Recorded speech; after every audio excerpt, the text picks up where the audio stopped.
Estoy en comunicación con el doctor Ignacio Clopet. Gracias, Ignacio, por acompañarnos esta tarde una vez más, ¿eh? Alicia, qué gusto oírte nuevamente, Sí. Ahora ya más cerca. Sí, gracias, querido. Oíme, ¿cómo seguiste vos, que sabés mucho de este tema, el tema de la relación de los abusos, o sea, de todo lo que estuvo pasando en Roma estos días, de todo lo que estoy viviendo en Roma? Mira, yo lo primero que se me ocurre es que se ha producido en la Iglesia un hecho inédito, una medida inédita en toda la historia de la Iglesia. En 2000 años de historia que tiene la Iglesia no ha habido una medida de un sumo pontífice de esta envergadura como la que tomó el Papa Francisco. Eso es algo notable y es algo importante de dejar en claro, como para que vean aquellos que criticaban cómo el Santo Padre Francisco tomaba riendas sobre estas cuestiones tan graves. Ha tomado una medida que nadie en la historia de la Iglesia lo ha hecho.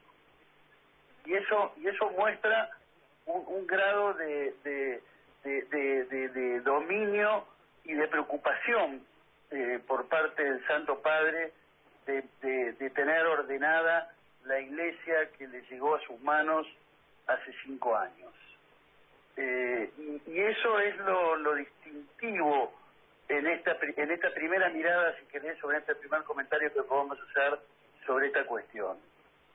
La Iglesia, siempre estas cuestiones disciplinarias han quedado generalmente en manos del prefecto para la doctrina de la Sagrada Congregación de la Fe.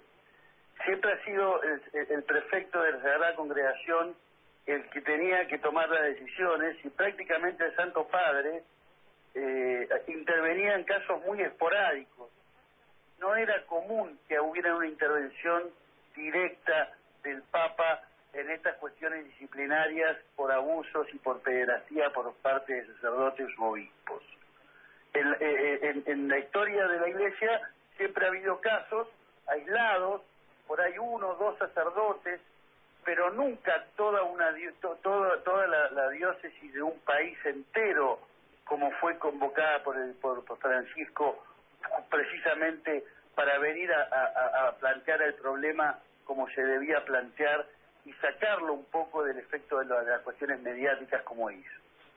Sabés que a mí me decía, o sea, en la conferencia de prensa, inicialmente cuando comenzó todo, esta gente era como que no acusaba recibo. Decía, nos invitaron acá a Roma, y finalmente dijeron que se habían pagado los pasajes ellos. Sí. Pero eran como, se hacían como los invitados a la casa de Pedro, a escuchar lo que decía Pedro, porque Francisco era Pedro, ¿viste? Yo digo, esto me están cargando. Ellos pensaron que hacían un viaje de turismo. La realidad, ¿sabes cuál es? Es una iglesia, la iglesia en Chile, muy clasista, muy asociada a la dictadura, ¿no es cierto?, con la enfermedad de buscar el sometimiento de la gente y de creerse príncipes intocables, ¿entendés? Entonces ellos pensaron que Francisco era un papa débil o un papa de no tomar decisiones drásticas, de permitir, de continuar con el encubrimiento que hubo durante años a lo largo de la Iglesia, porque ojo que el encubrimiento se daba no solamente se da en las diócesis, sino que también se da en algunas esferas de la curia romana, ¿entendés? Claro. Y entonces la gente debe haber pensado, no, el Papa Francisco no va a tomar una decisión de esta naturaleza. Y ha sentado un presidente único en la historia, y eso muestra la firmeza. Y el Papa, en esta carta de 10 carillas, en un momento él les escribe, diciéndole a los obispos, que no solo la renovación de las personas solucionará el problema, dice, sino que hay que ir al fondo y encontrar las raíces que las causaron. ¿Cómo pudo haber abusos durante tantos años y se hayan encubierto y se haya actuado de forma tan negligente? Esto es lo que el Papa les dice, porque acá lo raro es que el encubrimiento fue absoluto, ¿entendés? Se unieron como para encubrir absolutamente todo este tipo de situaciones gravísimas. Y es un encubrimiento que viene desde hace muchos años y que la Iglesia lamentablemente en la curia romana también ha sido cómplice, y por eso Francisco, en un acto de amor y de humildad, porque él hace un hecho extraordinario, es un hecho único el que hace, es un gesto muy fuerte, porque lo que él está haciendo en estos momentos es precisamente revisar y tomar una decisión de autoridad, pero con absoluta humildad, porque él no es que viene y, como decimos acá, los caga pedos, ¿no? No, momento, señores, el problema hay que solucionarlo, y ustedes fueron parte de ese problema. Y eso es lo grandioso de Bergoglio, que en un momento donde estas cuestiones donde no se resuelven, él toma el toro por las astas y convoca a todos para decir, muchachos, acá se acabó la fiesta, porque es un poco lo que les está diciendo, ¿no? Claro. Ahora, vos sabés que hasta que no trasciende el documento, la actitud de ellos era absoluta y totalmente autista. ¿Me entendés? Era como que nada, era como que estaban de retiro espiritual. Yo digo, ¿cómo puede ser? Ahora, cuando trasciende eso, se sintieron cercados. Claro, lo que pasa es que esta gente ha trabajado siempre como una especie de asociación ilícita, ¿entendés? Claro. La asociación ilícita es una asociación de gente que se dedica a delinquir, donde dos o tres o más personas se dedican digamos, son cómplices para cometer un delito. ¿Acá cuál fue el delito? Callarse, ¿no? Y encubrir a aquellas personas que habían abusado. Y encima mandaban informes falsos, y encima le tomaron el pelo al Papa. Y le tomaron el pelo a la gente, a las pobres víctimas. Porque acá el problema que hay son las víctimas. Y Bergoglio, en ese sentido, se pone en los zapatos de la víctima. Y vive el dolor exactamente igual como lo están viviendo ellos. Y ve la inacción y la barrabasada que han cometido estos hombres. Esto es un gesto que va a ser, es ejemplar, porque vos fíjate que esto que sucedió en Chile va a servir de ejemplo para todas las iglesias particulares del mundo. Se tienen que dar cuenta que se acabaron los papas permisivos en estas cuestiones gravísimas que involucran la inocencia de niños y de gente que está sometida a las autoridades.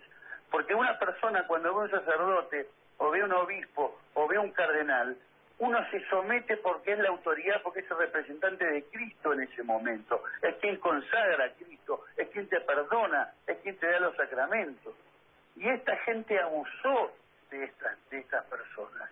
Y esta medida de Bergoglio va a servir de ejemplo para muchos países donde tal vez está sucediendo algo parecido, ¿no? Donde estos hechos se repiten, donde estos hechos lamentablemente cada día aparecen y se ven más a la luz del día. Pero ya se acabaron los papas que encubrían. Ahora tenemos un papa que toma la autoridad con gran humildad y va al fondo del problema, ¿no? Va al fondo del problema.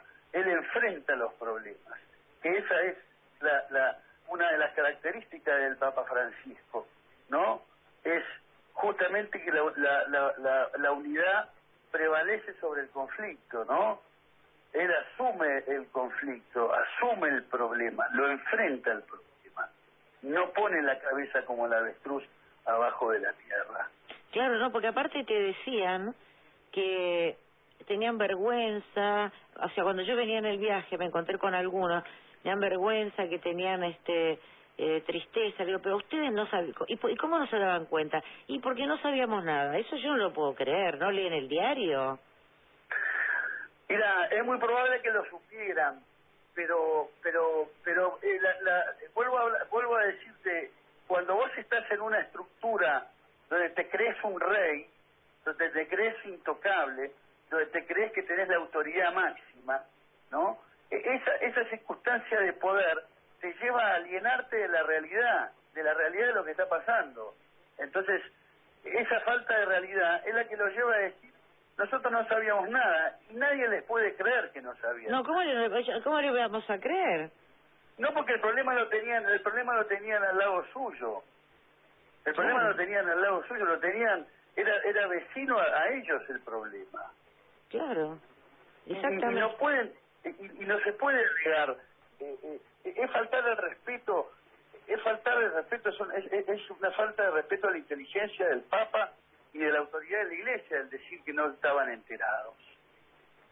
¿Sabés que no se los veía, por ejemplo, rezar juntos? No se los veía rezar.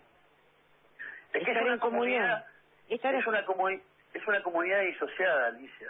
Lamentablemente es una comunidad disociada. Y cuando vos tenés en una comunidad, ¿no es cierto? Tenés la sectarización, como es esto, es una comunidad anárquica, ¿entendés? Y por eso no rezaban juntos, por eso no están unidos en la misma fe, porque hay anarquía entre ellos. Claro. Hay anarquía porque el encubrimiento genera la anarquía también. Y genera la desconfianza del que tenés al lado. ¿Por qué? Porque dice, fuiste vos y yo no, yo me callé y yo te ayudé, y ahora vos me llevas a este problema. Yo me pongo en el lugar de estos obispos y realmente no me gustaría estar en sus zapatos, porque la realidad es que viven en un estado de gran anarquía y de gran crisis en su comunidad religiosa, en su comunidad de iglesia particular, como son ellos. Ahora, yo me pregunto una cosa, ¿no? ¿Cómo los va a ir reemplazando, Nacho? Mira... Porque acá tiene una gran ventaja, Bergoglio. Acá formó mucha gente él. Sí. Pero no bueno, quiere... pero él, vos fíjate, hoy estabas hablando en el programa, hablaste con Hernán Reyes, el gran amigo Hernán, hablábamos de las designaciones del Papa, de los nuevos cardenales que los va a designar el día 29 de junio en Roma, ¿no? Y vos fíjate, si te fijás, ¿a quiénes nombra? Nombra un peruano, un arzobispo peruano, un arzobispo de Bolivia, 2 españoles, el patriarca de Babilonia de los caldeos, el arzobispo de la diócesis de Pakistán, el obispo de Fátima, nombra al prefecto para la congregación de la fe, nombra al arzobispo de Japón. ¿El Papa qué está haciendo? El Papa está haciendo respirar a la Iglesia en todo el mundo, con una renovación tremenda.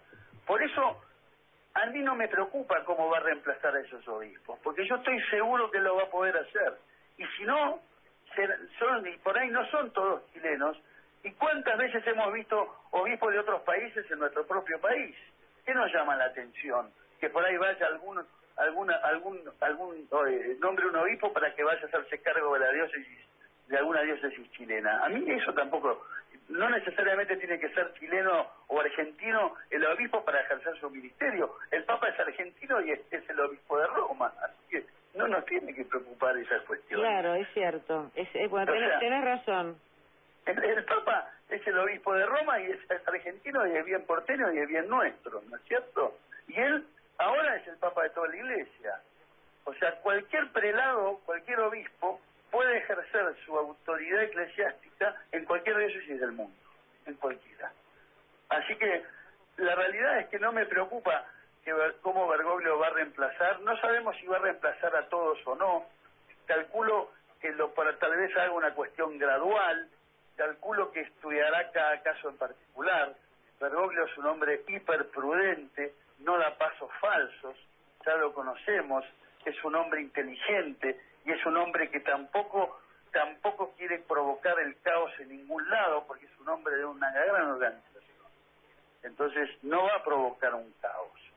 Sí provoca ahora un gran llamamiento a que está dispuesto a tomar cualquier medida que sea para poner el orden en estas cuestiones gravísimas que hacen tanto daño a la Iglesia y que hacen tanto daño a la comunidad, que hacen tanto daño a las comunidades, ¿sabés también a cuáles? A las más desprotegidas, porque muchos de los seminaristas o mucha de la gente abusada son gente que no tienen para ponerse un zapato, ¿entendés? Son gente humilde. Mira. Porque eso también es muy grave lo que sucede. Generalmente los seminaristas o seminaristas menores, hay muchos chicos que son de lugares muy pobres y muy excluidos de la sociedad.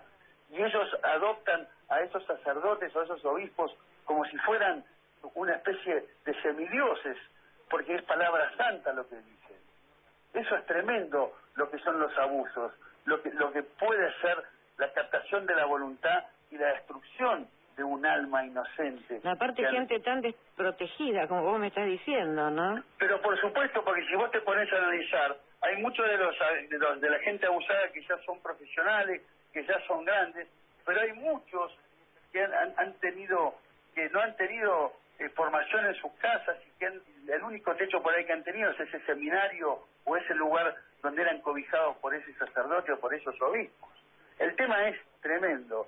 Y mirá, qué honrado nos debemos sentir los argentinos en que un papa argentino tome esta decisión, Sí. habiendo pasado tantos papas antes, porque esto no es un problema del siglo XXI, Alicia, esto no es un problema del siglo XXI, esto pasa hace mucho tiempo ya.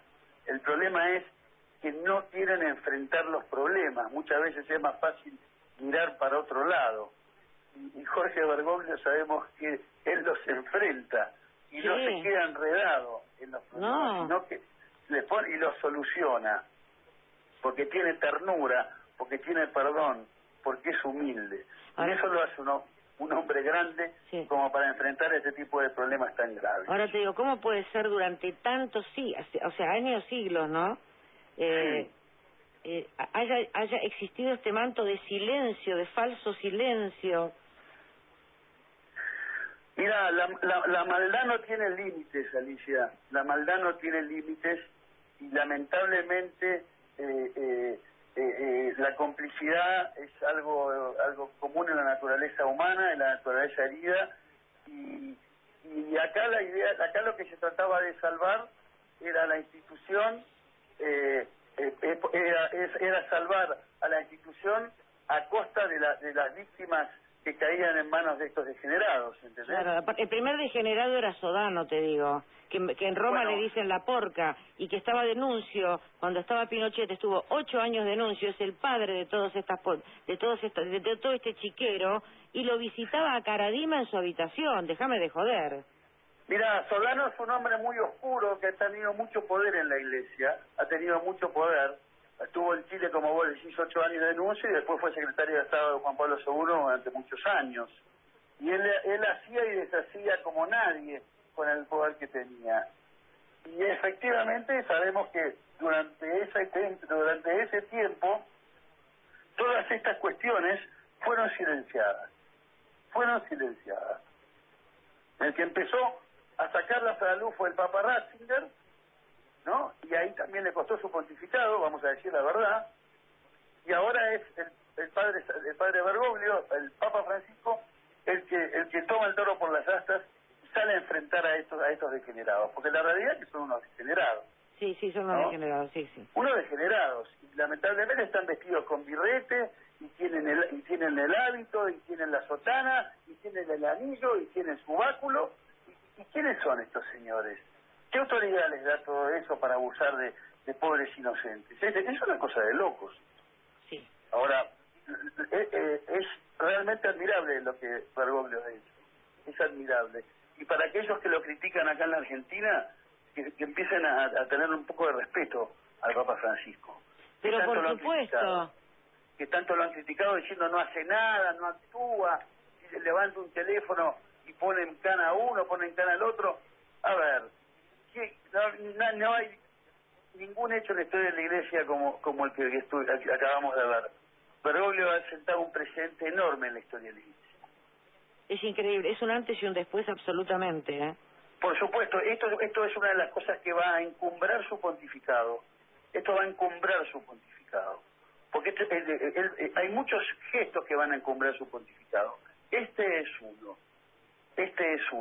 Y está dando lección de humildad hacia afuera, porque encima a él lo engañaron, ¿no es cierto? A él lo tomaron de tonto, ¿no? Y él lamentablemente creyó en un primer momento lo que le dijeron y luego, como le hacían ruido las cosas y las denuncias le seguían llegando, tomó esta medida que tomó. Y bueno, obviamente estos obispos le han ofrecido su renuncia, lo menos que podían hacer, ¿no es cierto? Lamentablemente los hechos en la justicia civil deben estar prescritos, vamos a decir la verdad, porque los delitos prescriben, sí, lamentablemente. Pero lo han hecho a propósito. Delitos, claro, porque este silencio los ha beneficiado para que no terminen en la cárcel. Pero bueno, hay autoridad en la Iglesia y hay que ver qué decisiones va a tomar ahora el Papa Francisco sobre estos señores, porque la verdad es que no merecen merecen una sanción ejemplar, no solamente la dimisión, ¿no? Merecen una sanción ejemplar. Y yo creo que van a recibirla como Dios manda, me parece.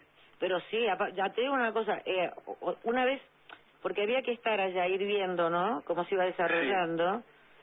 Sí. Después que se hizo trascender esas líneas, hubo como un cambio de actitud muy grande en ellos. Y yo creo que hasta les han dicho, les han bajado línea muy fuerte, no dieron, en la conferencia de prensa le hicieron un documento muy contundente. Sí. Y no dieron, no, en la última conferencia te digo, no aceptaron preguntas, no hubo preguntas y respuestas, y la verdad que estaban desencajados, porque es como decirte, se nos vino la noche, acá se acabó la joda. Mira, yo creo que ellos, cuando fue Bergoglio, fue el Papa Francisco en enero, ¿te acordás? El 15 de enero que llegó a Chile, que lo criticaron por todos lados, ellos lo subestimaron, diciendo, mirá, viene acá, tiene un mensaje de amor, de paz, ¿no?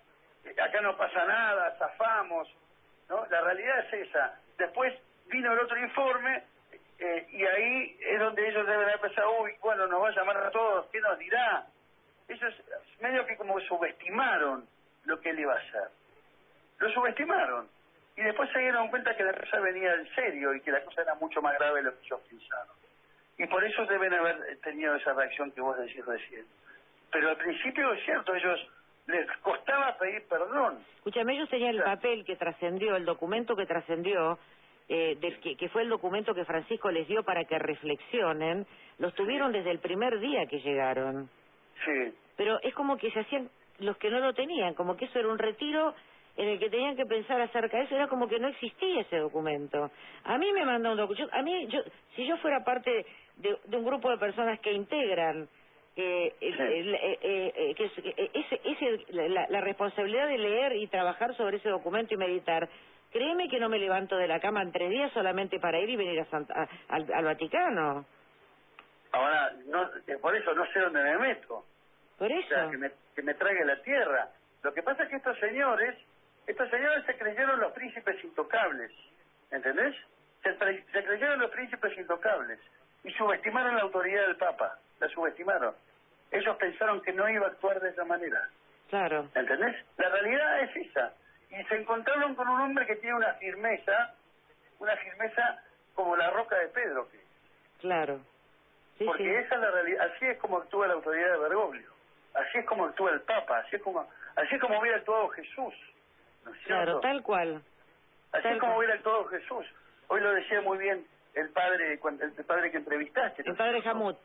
El padre Jamut lo decía muy claro con el 70 veces 7. Cuando le dio la posibilidad que Judas se arrepintiera con ese beso, cuando le dijo, lo trató de amigo, sí. Y Judas no aceptó la misericordia y no aceptó el perdón en su corazón.